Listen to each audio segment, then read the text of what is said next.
اس کے مرض کی شدت کی وجہ سے وہ چلاتا ہے تو آپ پر بگڑتا ہے. اب آپ بھی اس کو مارنا شروع کر دیں تو آپ تو وہ دنیا کا ڈاکٹر سے بھی گئے گزرے ہوئے. وہ دنیا کا ڈاکٹر مسکرا کر اس کی چیخیں برداشت کرے اور آپ بھی وہ اول پول بکنے لگے, گالی گلوچ کرنے لگے, تو بات تو ہو گئی خراب. آپ پیار سے محبت سے اس کو مطلب سیٹ کرتے ہیں کہ جب اس کا مرض دور ہوگا تو اس کی عقل پر جو پردہ پڑا وہ ہٹے گا, تو اس کی سمجھ میں آئے گا کہ یار یہ مجھے نماز کا کہہ رہا تو یہ میرا دشمن تھوڑی ہے, تو میرا دوست ہے.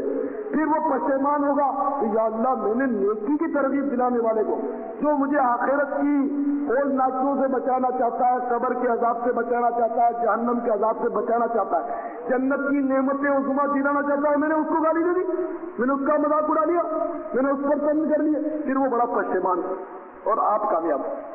تو ہم اگر کسی کو سمجھائیں اور وہ بگڑے تو ہمیں بگڑنا نہیں چاہیے, بلکہ مبلغ جو امر بالمعروف کرتا رہے اس کے لیے یہ بات نہایت ہی اہم ہے کہ غصہ غیر سواد سے غصہ, اس 3 حروف کا جو لفظ ہے غصہ سواد کو مشدد ہے, تو اس کو اپنی ڈکشنری سے بالکل کینسل کر دیں, ختم.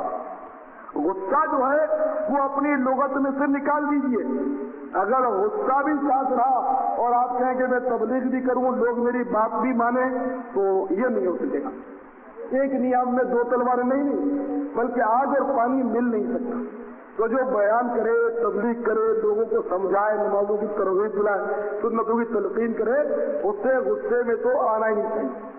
آیا تھا بتاؤ کب آیا تھا, لیکن اکثر امکان اس پر کنٹرول کرے کہ غصے کی وجہ سے کیس خراب ہو جائے. جیسے کوئی غلطی کرتا ہے تو ہمیں جوش آیا تھا, سب کے سامنے اس کو جھاڑ دیتے, یہ کیا کر رہا ہے, مجھ کو تو یہ اتنا ہی پتا نہیں کہ مسئلہ یوں نہیں یوں ہے. اب وہ بھیج تو جاتا ہے, وہ کچھ بولتا تو نہیں, لیکن آپ نے اس کی اصلاح کی خاطر اس کا دل دکھا دیا. ایک برائی سے بچانے گئے تو دوسری برائی کی آپ خود مرتکب ہو گئے, دل دکھا دیا, آپ گناہگار ہو. اسی لیے ایک صحابی کا قول ہے کہ جس نے کسی کی سب کے سامنے اصلاح کی, نصیحت کی, تو اس نے اس کو خراب کر دیا, اور جس نے کسی کو علیحدگی میں اصلاح کی بات بتائی, علیحدگی میں سمجھایا, تو اس نے اس کو زینت دی, مزین کر دیا. کہ ظاہر ہے کہ اگر سب کے سامنے کسی کی اصلاح کرنے بھی جاؤ تو بعض اوقات اگلا جو ہوتا ہے وہ زیادہ سیریل ہوتا ہے, تو اس کی پھر جاتی ہے, وہ ضد میں آ جاتا ہے, اور ضد میں آ کر پھر بعض اوقات بندہ کفریت تک بکتا ہے. اس لیے جب کوئی بہت زیادہ غصے میں ہو تو پھر اس کو حدیثوں کے ذریعے نہیں سمجھانا چاہیے, موقع محل دیکھ کر. اب وہ دل ملا رہا, تل ملا رہا, اور آپ اس کو حدیث سے سنا رہے اور خدا نہ خدا کہتے بھائی تیری حدیث میرے گھر پر ہے, نعوذ باللہ. لوگ کہتے ہیں مسئلے کیا لے کر بیٹا, تیرا مسئلہ تیرے گھر پر, تو پھر وہ کفریات اگر بن دے گا تو پھر اور مسئلہ ہو جائے. تو اس لیے جب غصہ ہے تو اس کو پہلے تو ٹھنڈا ہونے دو. غصے کے وقت سمجھانے کا تک نہیں ہوتا, اگلا وہ دل ملا رہا, سر ملا رہا ہے, تو اس وقت تو آپ کی خاموشی ہی اس کو خاموش کر سکتی ہے. اگر آپ کی طرف سے رپلائی ہوگی تو پھر وہ بہت مسئلہ ہو جائے, وہ سمجھے گا نہیں. اس لیے جب آدمی غصہ چڑھتا ہے نا تو اس کی عقل جو وہ بہر مار جاتی ہے. غصہ جب چڑھتا ہے عقل بہر مار جاتی ہے. آپ دیکھیں اچھا خاصا بھلا چنگا انسان, با مروت, با اخلاق اور ہنسمکھ انسان جب غصے کا شکار ہوا تھا, اس کی پھرتی ہے, جب غصہ آتا ہے تو اس کی ایک تو شکل ایسی ہوتی ہے کہ اگر اس کے سامنے آئینہ رکھ دیا جائے تو وہ شرما جائے. اب غصہ آیا تو وہ باتیں چیر گئی, وہ جہاں گڑ رہا, آنکھیں سرخ ہو رہی ہے, وہ بکرا ہے کہ اس کے پورے الفاظ میں خود بھی نہیں سمجھ رہا, وہ بول نہیں پاتا کیا بول رہا, اور اس کا حلیہ اتنا کہ پورا کارٹون بن جاتا ہو, ناراض دماغ. اچھا خاصا ہنسمکھ انسان, پیارا انسان, جب اس پر یہ غصے کا بھوت سوار ہوتا ہے, اپنے نفس کے لیے غصہ آتا ہے, اس میں یہ پورے کا پورا دورانی پورا کارٹون نظر آتا ہے. ایسا اس کا حلیہ چینج ہو جاتا ہے کہ بعد میں اگر اس کی تصویر اس کے سامنے اس موضوع پر وہ دیکھ لے تو وہ شرم کے مارے آپ کے سامنے نہ آئے, تو غصے میں آتا ہے. اب گھر میں تو کئی فن خانوں سے, باہر فن خانوں سے, گھر میں ایسے غصہ کرتے ہیں, ایسا شور کرتے ہیں, کھانا کھا رہے غصہ آ گیا, یہ پھر کر کے ماری دیوار.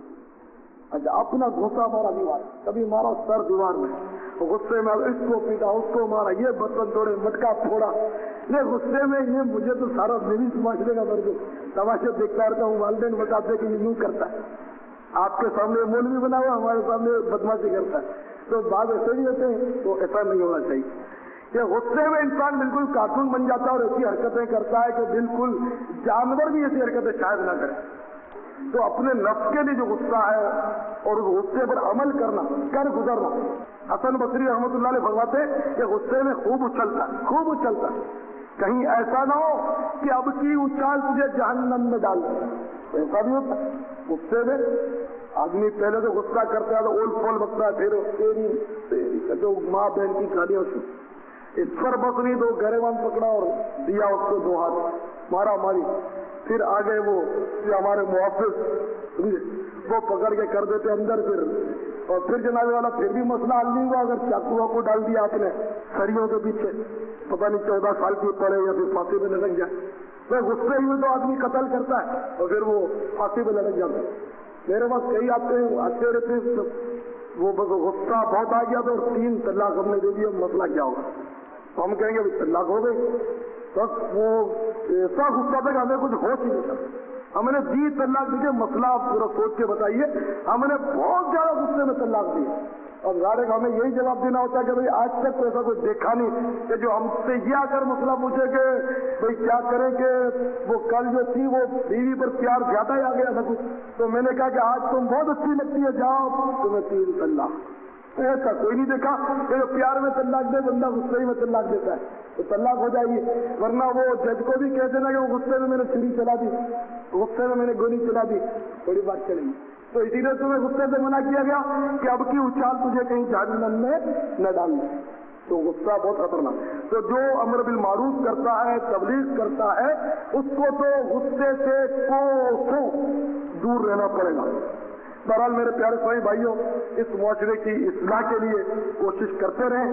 اگر باوجود قدرت ہم نے اس معاشرے کی اصلاح کی کوشش نہیں کی تو پھر یہ ایسا نہ ہو کہ ہم بھی پھنس جائیں. جیسا کہ حدیث پاک میں ابو داؤد شریف کی حدیث ہے کہ جس قوم میں گناہ ہوتے ہوں اور نیک لوگ اگر بدلنے پر قادر ہوں پھر بھی ان گناہوں کو نہ بدلیں تو قریب ہے کہ اللہ تعالیٰ ان سب پر اپنا عذاب نازل فرمائے. اللہ تعالیٰ نے اپنے فرشتوں کو حکم دیا کہ فلاں شہر میں فلاں بستی میں عذاب ڈال دو, ٹیسٹ کر دو. تو فرشتوں نے عرض کیا یا اللہ ان میں تو فلاں تیرا نیک بندہ بھی ہے جو بہت ہی نیک ہے, تو اس کا کیا؟ تو اللہ تعالیٰ فرماتا ہے کہ میرے فرشتوں اس کو بھی عذاب میں مبتلا کر دو, انہی کے ساتھ اس کو بھی عذاب میں گرفتار کر لو اور اس کی چیخیں مجھے سناؤ. وہ عذاب آئے تو وہ نیک بندہ چلائے, چیخیں مارے, کیونکہ یہ خود تو نیکی کرتا تھا, گناہ سے بچتا تھا, لیکن میرے دوسرے بندوں کو گناہ کرتے دیکھ کر اس کے دل پر ناگواری کیوں ظاہر نہیں ہوتی, اس کا چہرہ متغیر کیوں نہیں ہوتا تھا, اس کو مطلب گناہ پر صدمہ کیوں نہیں ہوتا تھا, اس سے اس کو بھی عذاب میں مطلب مبتلا کرو. حضرت یوشع بن نون نبی ہوئی, ان پر وحی نازل کی گئی کہ اس قوم کو عذاب دیا جائے گا. اور اس قوم میں 60,000 تو تھے بدکار, جبکہ 40,000 جو تھے وہ نیک بندے تھے. 60,000 بدکار تھے اور 40,000 نیکوکار. تو ان 40,000 نیکوکار بندوں کو اس لیے عذاب دیا گیا کہ یہ لوگ ان کے ساتھ گناہگاروں کے ساتھ خلط ملط رہتے تھے اور ان کو گناہوں سے روکتے نہیں تھے, اس سے وہ بھی تباہ کر دیے. اس طرح مطلب میرے پیارے سوئی بھائیوں آپ غور فرمائیں. حضرت ابو امامہ رضی اللہ عنہ فرماتے ہیں کہ سرکار کے کچھ امتی ایسے ہوں گے صلی اللہ علیہ وسلم کہ کل بروز قیامت وہ خنزیر اور بندروں کی شکل میں اٹھائے جائیں گے. اور اس کی وجہ یہ ارشاد فرمائی کہ چونکہ وہ لوگ نافرمانوں کے ساتھ اختلاط رکھتے تھے, نافرمانوں کے ساتھ محل جول رکھتے تھے, ان سے تعلقات رکھتے تھے اور ان کو مطلب برائیوں سے روکنے کی کوئی کوشش ہی نہیں کرتے تھے, اس لیے یہ خنزیر اور بندر کی شکل میں اٹھا جائے.